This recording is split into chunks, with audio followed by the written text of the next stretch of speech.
problème, c'est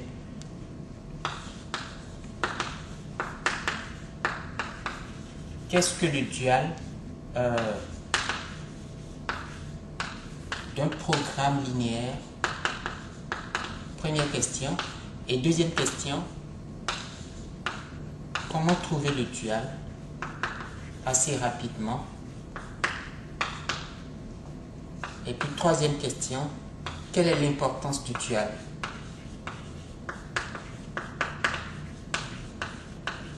Quelle est l'importance du dual? Donc c'est à ces trois questions que nous allons essayer de répondre. Et je vais partir d'un exemple. L'exemple, le voici. J'ai un programme linéaire qui consiste à maximiser une fonction objectif ou une fonction économique qui vaut 6x1 plus 5x2 sous les contraintes suivantes: x1 plus x2 inférieur ou égal à 5,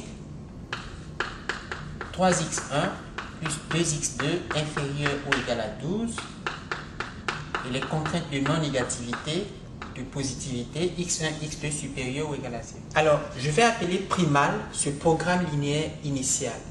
Je prends un exemple et je pose un programme linéaire qui consiste à maximiser une fonction objective qui s'écrit 6x1 plus 5x2 sous les contraintes x1 plus x2 inférieur ou égal à 5 et puis 3x1 plus 2x2 inférieur ou égal à 12 et puis x1 et x2 supérieur ou égal à 0. J'appelle ce programme initial, ce programme linéaire initial, le primal. D'accord? C'est le primal. J'écris ici primal. Et ce que j'entends par là, c'est le programme linéaire initial ou original, si vous voulez. Le programme linéaire initial ou original que je me suis donné, c'est le primal, je l'appelle primal. Et on va appeler dual le programme linéaire qu'on va construire à partir de ce programme linéaire initial, donc à partir du primal. En observant ce programme linéaire, cet exemple, ce primal, je constate qu'il a deux contraintes. Il a deux contraintes, une contrainte, deux contraintes. Et pour cette raison, je vais introduire deux variables, d'accord? Je vais introduire deux variables qui vont correspondre à chacune des contraintes du primal. Et ces variables seront non négatives, seront positives comme les variables du primal. Donc j'introduis les deux variables. Je dis soit y1 et y2, deux variables, je les appelle variables de décision parce qu'on est en programmation linéaire. Vous voyez que x1 et x2 sont les variables du programme linéaire primal de ce programme linéaire. Ce sont les variables de décision. Et y1, y2, ces variables que je suis en train d'introduire maintenant, seront les variables de décision pour un autre programme linéaire qui sera appelé le dual de ce primal, ou le dual associé à ce primal.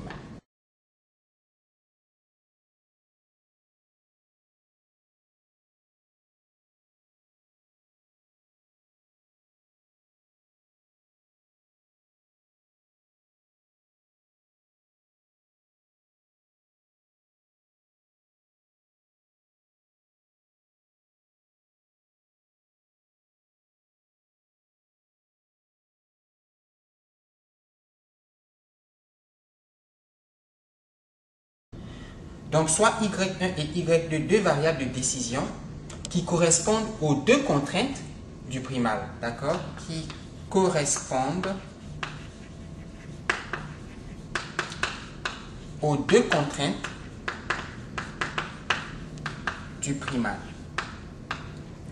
Donc, la première remarque ici, c'est y1 et y2 ont été introduites en nombre égal au nombre de contraintes du primal. Si j'avais donné un exemple plus compliqué où il y avait 1, 2, 3, 4, 5, 6, 7 contraintes, alors il m'aurait fallu introduire y1, y2, y3, y4 jusqu'à y7 variables de décision pour le dual. Okay?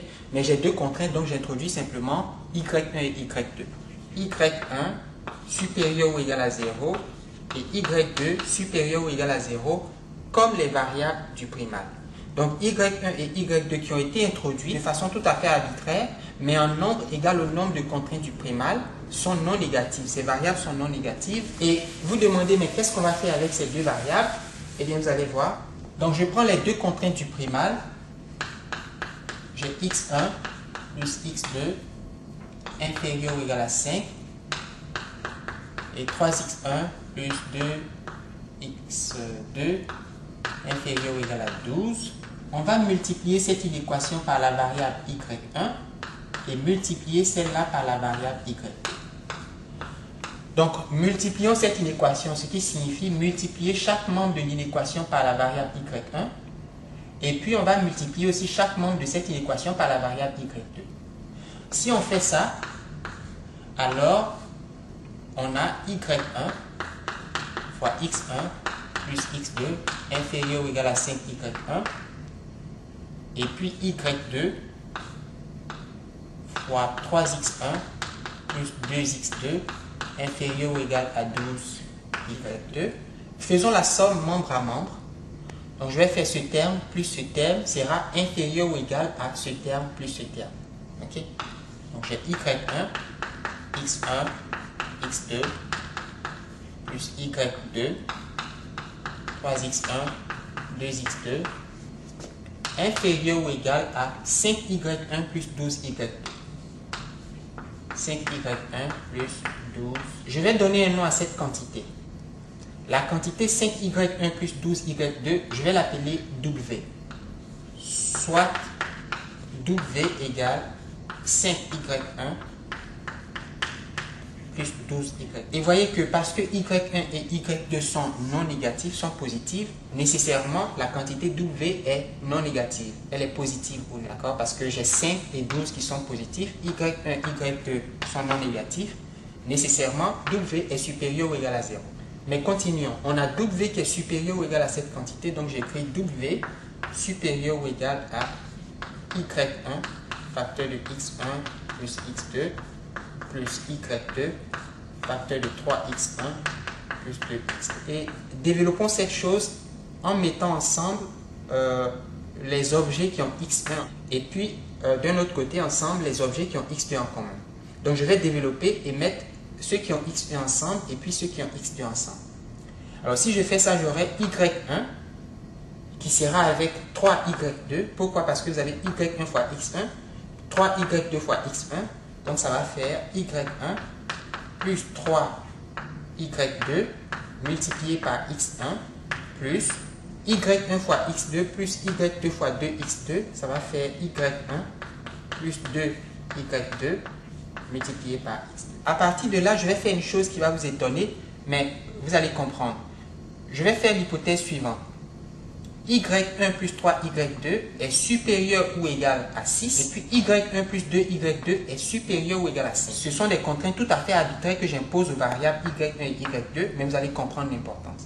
Donc, partons de l'inéquation w supérieur ou égal à cette quantité et imposons des contraintes aux variables y1 et y2. De quelle façon? En disant que le coefficient de x1, qui vaut ici y1 plus 3y2, est supérieur ou égal à 6, mais disons aussi que le coefficient de x2, qui vaut ici y1 plus 2y2, est supérieur ou égal à 5.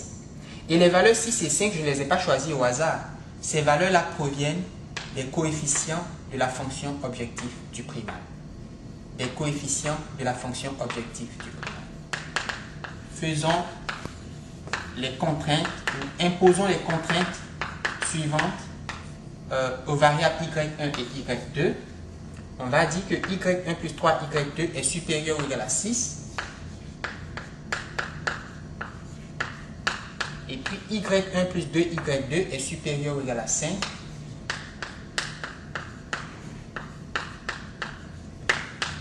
Dans ce cas, la quantité W qui vaut 5y1 plus 12y2 sera nécessairement, d'accord? W sera nécessairement, sous ces deux contraintes, W sera nécessairement supérieur à 6 fois x1 plus 5 fois x2.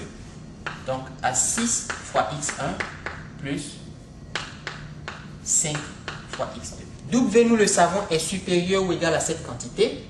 Mais cette quantité est supérieure ou égale à 6x1 plus 5x2. Donc, par transitivité, W est supérieur ou égal à 6x1 plus 5x2. Et cela repose sur les deux contraintes que nous avons posées. Nous avons imposé des conditions, des contraintes aux variables y1 et y2 qui ont été introduites ici et qui sont non négatives. Et je rappelle que j'en ai introduit deux parce que le primal n'a que deux contraintes. Mais cette quantité, c'est Z, n'est-ce pas? Donc, sous ces contraintes, on peut dire que W est supérieur ou égal. Alors, W est supérieur ou égal à Z sous ces contraintes. Et à partir de là, les choses deviennent intéressantes. Faisons un dessin pour mieux voir. Donc, ici, j'ai 0. Supposons qu'ici, j'ai Z. Alors, W est supérieur ou égal à Z sous ces contraintes signifie que sur mon axe, la valeur de W est plus grande ou au pire est égale à la valeur Z. W est supérieur à Z, mais dans le pire cas, W sera égal à Z. Nous savons en tout cas que W majore la quantité Z. Supposons que le primal ait une solution optimale. Supposons que le primal est une solution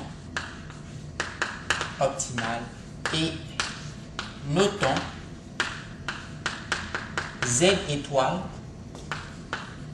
la valeur économique du primal à l'optimum. Donc vous avez Z qui vaut 6x1 plus 5x2 et on va noter Z étoile, la valeur économique du primal à l'optimum. Ça veut dire que Z étoile va valoir 6x1 étoile plus 5x2 étoile, où le couple x1 étoile, x2 étoile est la solution optimale du primal. Si c'est le cas, ça veut dire que je peux remplacer Z par Z étoile en supposant que Z étoile existe.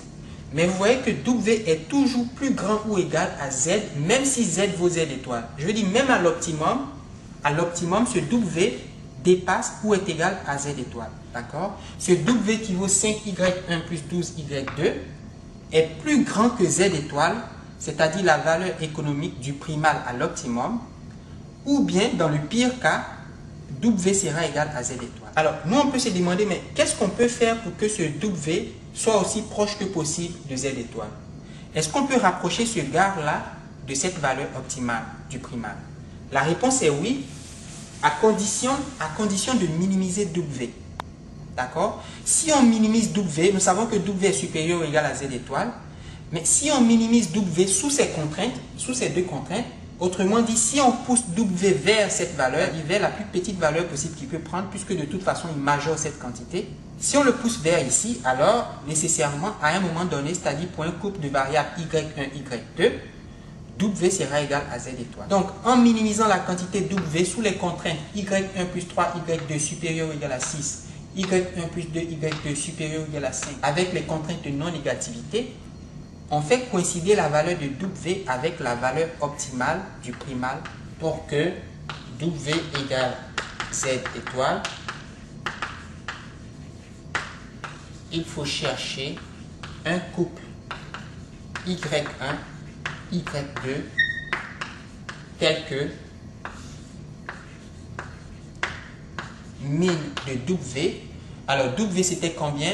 5Y1 plus 12y2 sous les contraintes y1 plus 3y2 supérieur ou égal à 6, y1 plus 2y2 supérieur ou égal à 5 et y1, y2 non négatif. Alors, ceci est un nouveau programme linéaire. Ce nouveau programme linéaire s'appelle le dual du primal ou du premier programme.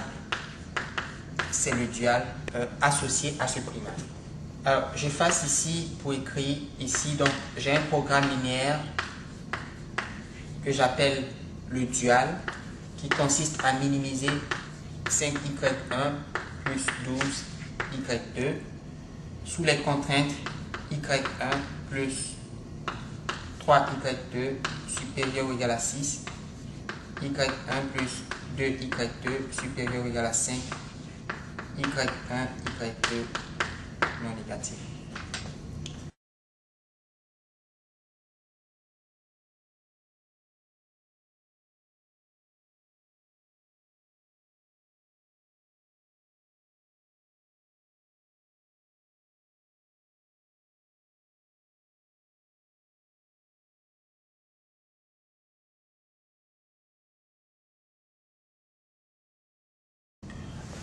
je voudrais faire un certain nombre de remarques par rapport au dual, à ce programme linéaire qu'on a introduit d'une manière assez simple quand même.